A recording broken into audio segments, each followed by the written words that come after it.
नमस्कार साथियों, welcome to learn easy. प्राचीन भारत श्रृंखला का ये 16वां वीडियो है।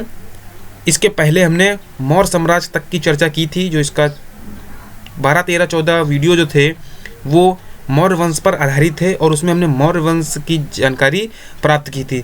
तो मौर्य वंश के उपरांत जो काल आए, जो वंश आए, उनमें शुंग वंश, कण्व वंश और सातवाहन वंश महत्वपूर्ण और उल्लेखनीय हैं।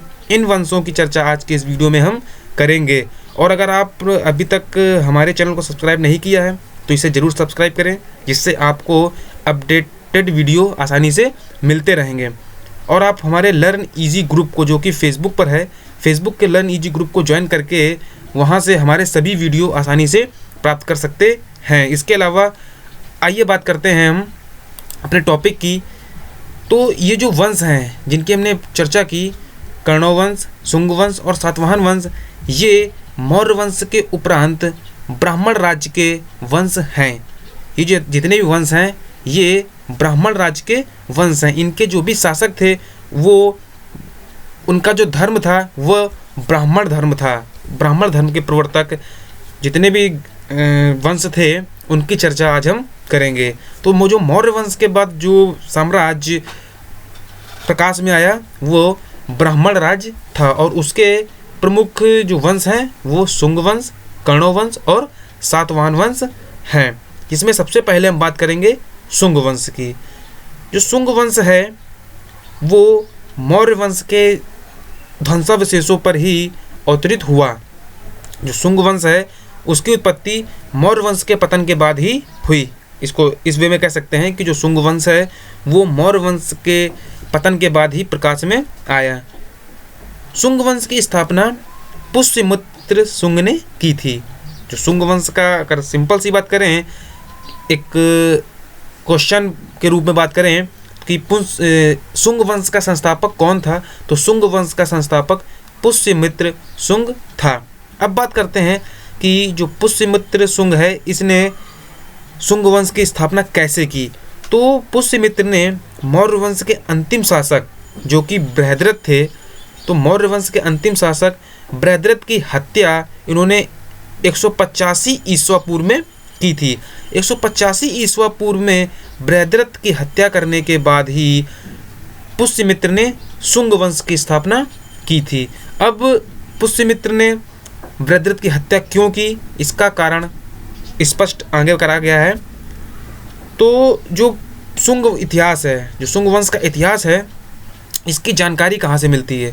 तो शुंग वंश के इतिहास की जानकारी पुराणों के द्वारा और बाणभट्ट की जो रचना है हर्षचरित, इसके द्वारा, इसके अलावा पतंजलि का जो महाभाष्य है, इन ग्रंथों के द्वारा शुंग वंश के इतिहास की जानकारी मिलती है।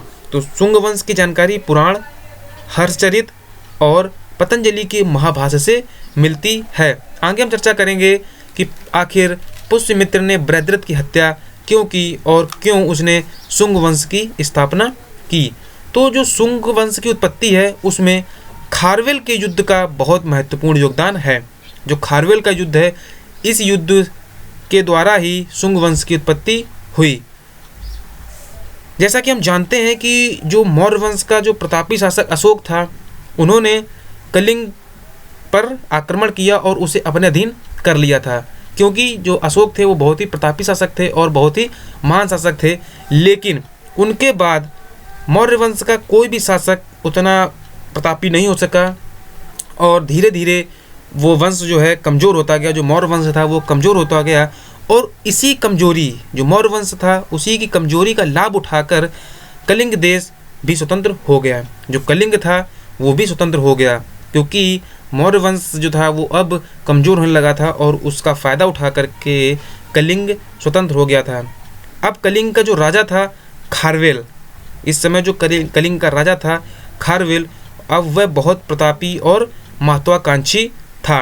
उसने आक्रमण कर करके कलिंग की शक्ति का विस्तार किया। क्योंकि पहले जो कलिंग था वह मौर्य वंश के शासन में आता था, लेकिन जो वहाँ का राजा था खारवेल, उसने कलिंग को स्वतंत्र करा लिया। इसी कारण जो मौर्य वंश की दुर्बलता थी, ये पुष्यमित्र के द्वारा जो है इसको सहन नहीं किया गया और उसने वहाँ के दुर्बल शासक बृहद्रथ की हत्या कर दी। जो बृहद्रथ था वह मौर्य वंश का शासक था और जो पुष्यमित्र था वह वहाँ का सेनापति था।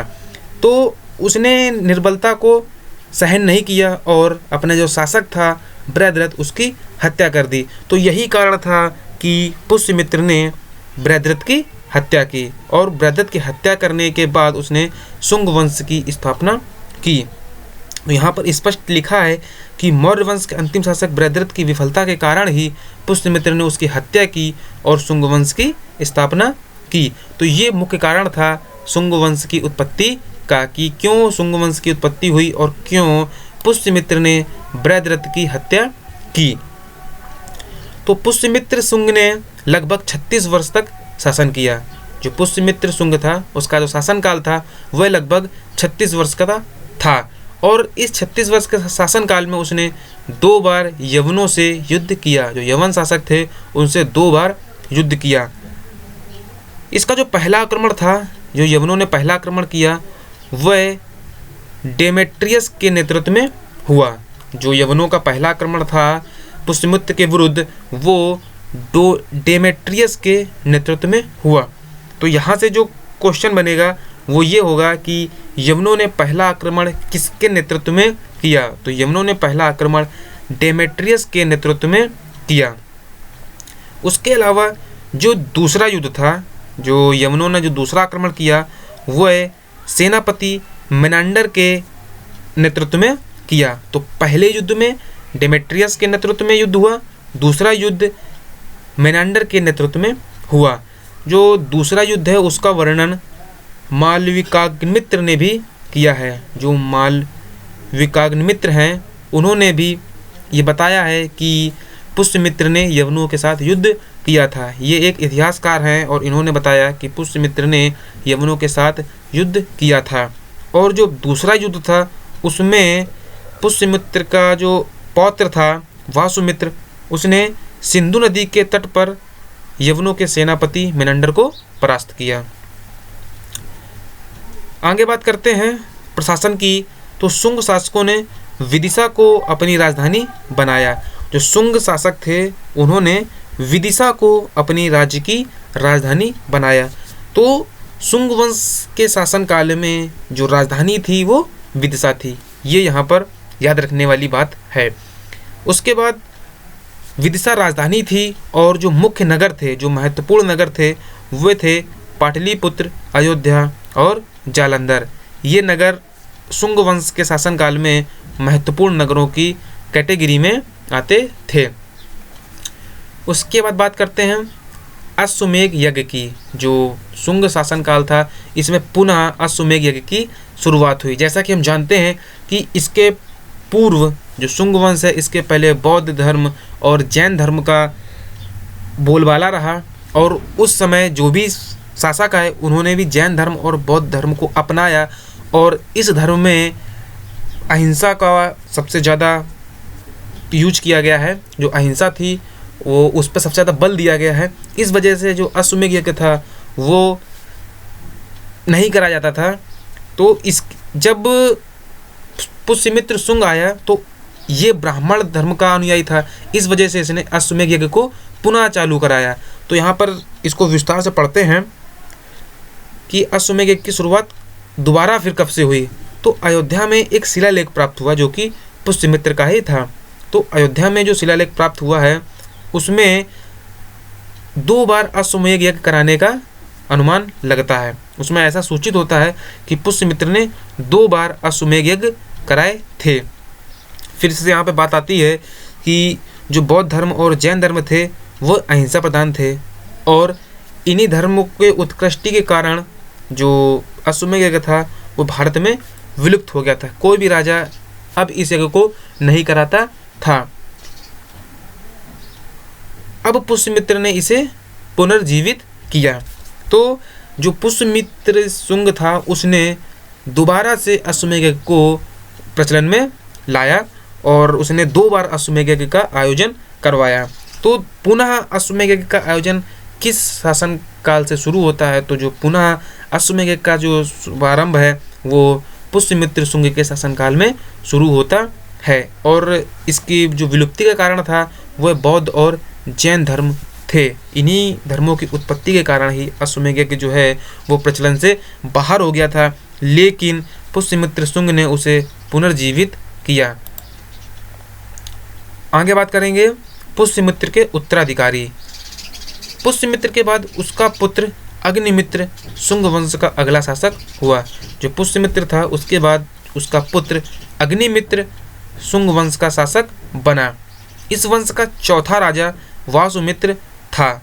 जो वासुमित्र था वह शुंग वंश का चौथा राजा था और ये थोड़ा सा प्रतापी शासक था, इस वजह से इसका नाम उल्लेखनीय है। जो चौथा राजा वासुमित्र था यह प्रतापी शासक था। इसी के नेतृत्व में शुंग सेना ने यवनों को पराजित किया था। जब पुष्यमित्र का शासनकाल था उस समय वासुमित्र ही सेना का नेतृत्व करता था और इसी के नेतृत्व में यवनों को पराजित किया गया था। वासुमित्र की जो हत्या है वो मित्रदेव नामक व्यक्ति ने की। वासुमित्र की हत्या मित्रदेव ने की। पुराणों के अनुसार शुंग वंश का 10वां और अंतिम शासक देवभूति था। जो शुंग वंश का अंतिम शासक था वह देवभूति था और इसकी जो हत्या है वो वासुदेव ने की थी। यहाँ पर कुछ चीज़ें याद रखने वाली हैं कि जो वासुमित्र था उसकी हत्या मित्रदेव ने की। वासुमित्र की हत्या मित्रदेव ने की। यहाँ पर इनको याद रखना इस वजह से इम्पोर्टेंट है क्योंकि शुंग वंश के ये मुख्य शासक में से हैं। तो वासुमित्र की हत्या मित्रदेव ने की और जो इसका अंतिम शासक था, शुंग वंश का अंतिम शासक देवभूति था, इसकी हत्या वासुदेव ने की। तो शुंग वंश में कुल टोटल 10 शासकों ने शासन किया। यहाँ से स्पष्ट होता है कि शुंग वंश में 10 शासक थे और 10वां और अंतिम शासक कौन था? देवभूति था। यहाँ से एक जो छोटे लेवल के एग्जाम में वहाँ पर क्वेश्चन ये भी पूछा सकता है कि जो शुंग वंश था उसका अंतिम शासक कौन था? जो शुंग वंश था उसका अंतिम शासक देवभूति था। जो देवभूति था वो शुंग वंश का अंतिम शासक था। आगे बात करते हैं धर्म की। तो जो पुष्यमित्र था वह ब्राह्मण धर्म का उपासक और संरक्षक था। इसकी जानकारी हमने वीडियो के स्टार्टिंग में ही दी थी कि जो पुष्यमित्र था वह ब्राह्मण धर्म का उपासक और संरक्षक था। इसने भरहुत और सांची स्तूपों का पुनर्निर्माण करवाया। सांची और जो भरहुत के स्तूप है उनका निर्माण अशोक ने करवाया था और उनका पुनर्निर्माण फिर से इनका निर्माण शुंग काल में हुआ और इसका निर्माण पुष्यमित्र ने करवाया। शुंग काल में संस्कृत भाषा एवं ब्राह्मण व्यवस्था का पुनरुत्थान हुआ। जो शुंग काल था उसमें संस्कृत भाषा और ब्राह्मण व्यवस्था का फिर से उत्थान हुआ और इसी काल में जो शुंग काल था इसी काल में सबसे पहला स्मृति लेख जो कि मनु स्मृति है, तो इसकी रचना शुंग काल में ही हुई। तो मनु स्मृति की जो रचना हुई वो किस काल में हुई? मनु स्मृति की रचना शुंग काल में ही हुई और शुंग काल में ही संस्कृत भाषा और ब्राह्मण व्यवस्था का पुनरुत्थान किया गया। शुंग काल में तांबे के सिक्कों को कासार्पण कहा जाता था। जो इस काल के जो तांबे के सिक्के थे उनको कासार्पण कहा जाता था। अगला वंश है कर्णव वंश। देवभूति की हत्या करके वासुदेव ने 73 ईसा पूर्व में कर्णव वंश की स्थापना की थी। जो देवभूति था यह शुंग वंश का अंतिम शासक था और इसकी हत्या वासुदेव ने की थी। तो देवभूति की हत्या करके वासुदेव ने 73 ईस्वी पूर्व में कर्णव वंश की स्थापना की थी। सुशर्मा कर्णव वंश का अंतिम शासक था। जो कर्णव वंश का था उसका अंतिम शासक सुशर्मा था। कर्णव वंश का अंतिम शासक सुशर्मा था। सुशर्मा की हत्या सातवाहन नरेश सिमुक ने की थी। जो सुशर्मा की हत्या किसने की? सुशर्मा की हत्या सातवाहन नरेश सिमुक ने की थी। कर्णव वंश के 4 शासकों में लगभग 43 वर्ष तक शासन किया। इस वंश के बारे में ज़्यादा जानकारी उपलब्ध नहीं है। तो इसकी जो प्रमुख जानकारी है वो ये है कि इसके 4 शासक थे और इन्होंने लगभग 43 वर्ष तक शासन किया।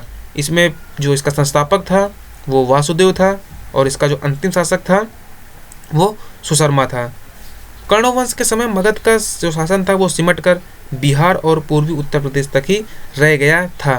जो कर्ण वंश था उसमें जो मगध का शासन था वो उसमें प्रसार ना होकर के वो जो है और छोटा हो गया और वो बिहार और पूर्वी उत्तर प्रदेश तक ही रह गया था। अगला जो वंश है वो है सातवाहन वंश। सातवाहन वंश की जो स्थापना है वो सिमुक ने की थी।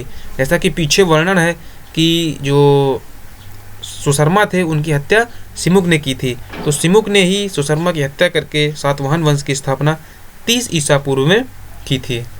सातवाहन शासनकाल के दौरान ही अजंता गुफाओं में उत्कीर्णन का काम सबसे पहले शुरू किया गया। जो अजंता गुफाएं हैं, जो अजंता की महत्वपूर्ण और सुप्रसिद्ध गुफाएं हैं, उनमें जो आकृतियां बनी हैं उनका उत्कीर्णन सबसे पहले सातवाहन के शासनकाल में ही शुरू हुआ। तो ये जो लाइन है ये बहुत इंपॉर्टेंट है कि अजंता गुफाओं में उत्कीर्णन का काम सबसे पहले किस शासनकाल में हुआ, तो ये सातवाहन शासनकाल में हुआ और सातवाहन वंश की स्थापना सिमुक ने की थी। सातवाहन वंश का महानतम शासक कौन था? सातवाहन वंश का जो सबसे महानतम शासक था वो गौतमी पुत्र सातकीर्ण था। जो गौतमी पुत्र सातकीर्ण था वो सातवाहन वंश का सबसे महान शासक था। इसने अपनी राजधानी प्रतिष्ठान को बनाया। जो सातवाहन वंश था इसकी राजधानी प्रतिष्ठान थी। शून्यवाद के संस्थापक जैसा कि हम जानते हैं नागार्जुन हैं। जो नागार्जुन हैं वो शून्यवाद के संस्थापक हैं और ये सातकर्णी के समकालीन थे। जिस समय सातकर्णी का जो शासन था उसी समय नागार्जुन ने शून्यवाद का प्रतिपादन किया था। सातवाहनों के जो शासन था उसमें जो सिक्के चलाए जाते थे वो शीशे के सिक्के थे। तो जो सातवाहन शासक थे उन्होंने सबसे अधिक शीशे के सिक्के चलाए। तो सबसे अधिक जो शीशे के सिक्के थे वो किसके शासनकाल में चलाए गए? तो सबसे अधिक शीशे के सिक्के सातवाहन के शासनकाल में चलाए गए। सातवाहनों की राजकीय भाषा प्राकृत थी और लिपि ब्राह्मी थी। यहाँ के अगर भाषा की बात करें तो सातवाहन वंश में जो भाषा थी वो प्राकृत थी और इस वंश की जो लिपि थी वो ब्राह्मी थी। उसके बाद नेक्स्ट है सातवाहनों की सामाजिक व्यवस्था। इस जो सातवाहन वंश था इसकी जो सामाजिक व्यवस्था थी वो मात्र सत्तात्मक थी, जो कि इस समाज की सबसे महत्वपूर्ण उपलब्धि थी कि जो सातवाहन वंश था इसकी जो सामाजिक व्यवस्था थी वो मात्र सत्तात्मक थी।